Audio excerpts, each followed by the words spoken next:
Aujourd'hui, je vais essayer d'utiliser de la gesmonite. Allez, pour commencer, je souhaite fabriquer un objet plutôt simple, un pot à crayon. Après quelques recherches d'inspiration sur internet, je vais dessiner l'idée que j'ai en tête et ajouter toutes les dimensions sur ce croquis. Cette partie me facilitera la prochaine tâche. Je pars sur un pot en forme cylindrique avec un angle de 30 degrés sur le dessus et avec des rainures tout autour.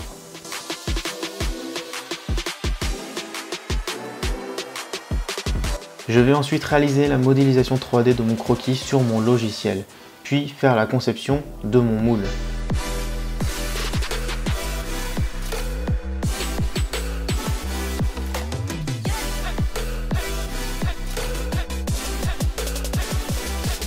Le moule est alors composé de deux parties, la partie extérieure et le noyau.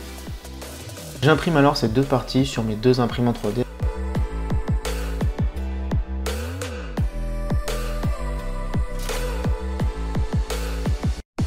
Les assembler sur une plaque en aluminium pour être sûr d'avoir un résultat bien plat.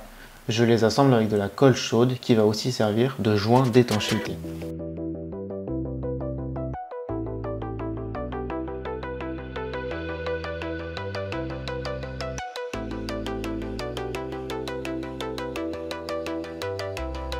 Pour parler un peu plus de la gesmonite, c'est une alternative écologique à la résine et au béton. Elle se présente sous forme de deux parties, une liquide et une poudre. Les deux mélangés dans une quantité définie fera de la pâte homogène qu'on pourra ensuite couler dans le moule. Elle va sécher durant 30 minutes, puis 24 heures pour avoir sa solidité finale. Je vais donc faire ma préparation avec des quantités que j'aurai calculées en fonction du volume de mon pot indiqué par mon logiciel de modélisation. Cette première façon n'a pas fonctionné car il n'y en avait pas assez et j'ai dû en refaire exactement la même quantité.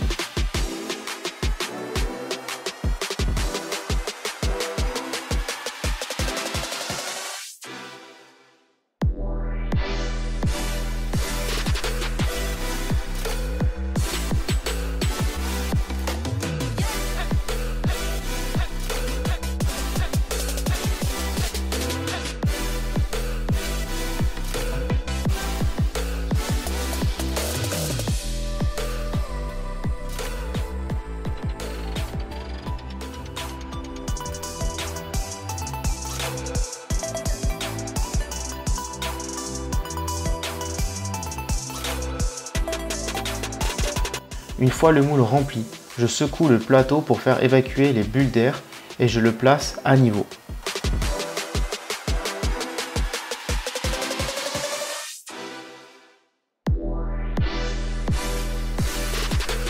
Une fois sec, je vais venir démouler mon moule et ça n'a pas été chose facile.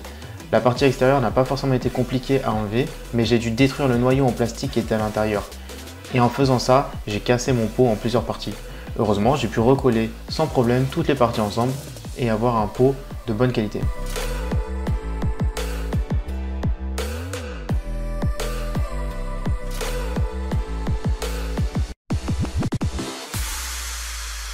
Je me retrouve alors avec le pot que j'avais imaginé et je vais maintenant pouvoir remplacer mon vieux pot à crayon par celui-ci.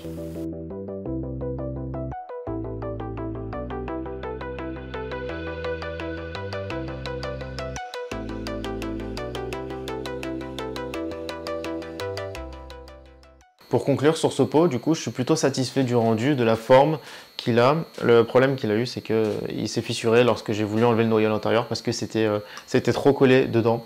Sinon, le deuxième aspect, c'est la marbrure. Je voulais qu'on voit bien la distinction entre le blanc et le vert, ce qui n'est pas vraiment le cas. Là, c'est bien mélangé. On voit bien que qui est tout vert. Donc, ce sera la prochaine étape, avoir un objet avec une belle marbrure. Pour ce prochain objet, j'ai décidé d'en faire un très simple pour me concentrer sur l'aspect et les couleurs que je veux lui donner. Je vais alors réaliser un simple hexagone épais de 4 mm qui pourrait servir de dessous d'air.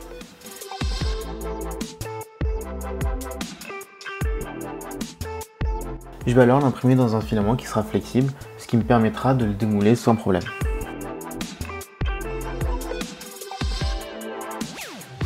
Pour calculer la quantité de gesmonite à fabriquer, j'ai d'abord rempli mon moule d'eau pour connaître le volume qu'il contient. Je suis ensuite allé sur un site internet qui indique directement les proportions à mélanger entre le liquide et la poudre. Cette méthode a bien fonctionné.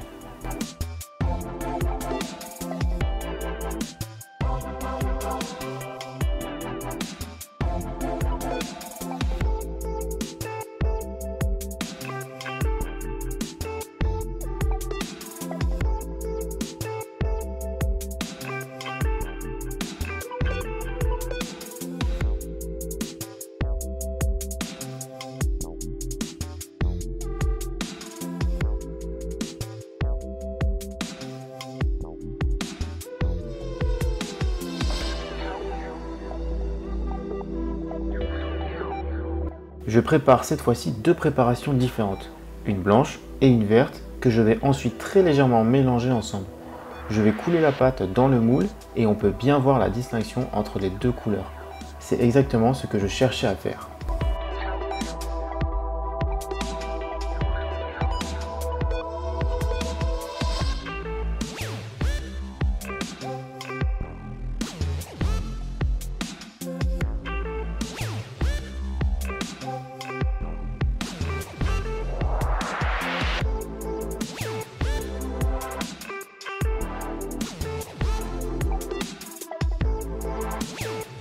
Pour ce deuxième objet, du coup, j'ai utilisé simplement un filament flexible pour faire le moule, ce qui me permettait de démouler très facilement et éviter que ça casse justement.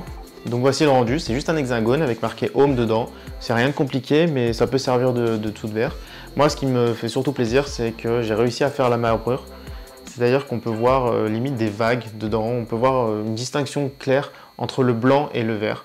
Maintenant, je vais passer au dernier objet, le plus original, et celui que j'ai le plus hâte de faire.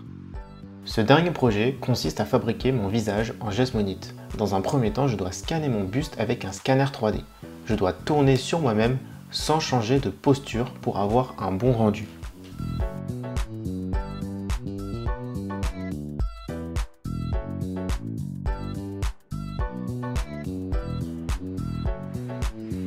Je crée ensuite le moule à partir d'un cube dont je vais venir soustraire le scan de mon visage.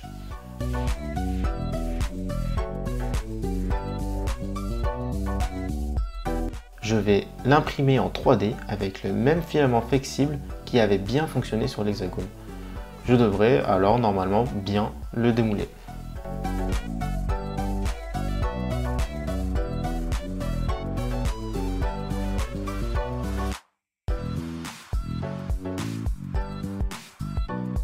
Encore une fois, je prends le volume de mon moule avec de l'eau pour ensuite calculer les quantités à mélanger.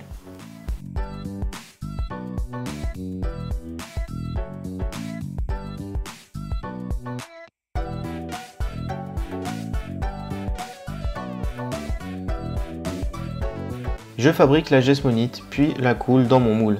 J'attends 30 minutes avant de pouvoir le démouler et découvrir le résultat. Pour conclure sur ce dernier objet, du coup, ça a été ma tête scannée en 3D, comme vous pouvez voir à l'image. Ça n'a pas forcément été une belle réussite puisqu'on peut voir beaucoup de bulles qui sont restées sur le visage, en plus d'avoir les cheveux qui ont été cassés. Ça c'est à cause du moule. Il a gardé la matière trop emprisonnée, j'ai pas pu bien la sortir, ça a cassé directement. Enfin bon, j'ai essayé, je suis plutôt quand même content du résultat, on arrive à distinguer vite fait ma tête. Je sais pas ce que vous en pensez. Pour conclure sur cette vidéo, je suis vraiment content d'avoir essayé la geste monite parce que c'est un matériau qui est safe, c'est quelque chose qui est à base d'eau, qui est non toxique, qui va quand même être très solide et léger. Ça se mélange très facilement et simplement. Il faut simplement le couler dans la matière, attendre que 30 minutes pour que ça sèche, ce qui est relativement rapide quand même, et attendre 24 heures pour que ça prenne toute sa solidité. C'est un matériau qui est très accessible et facile d'utilisation.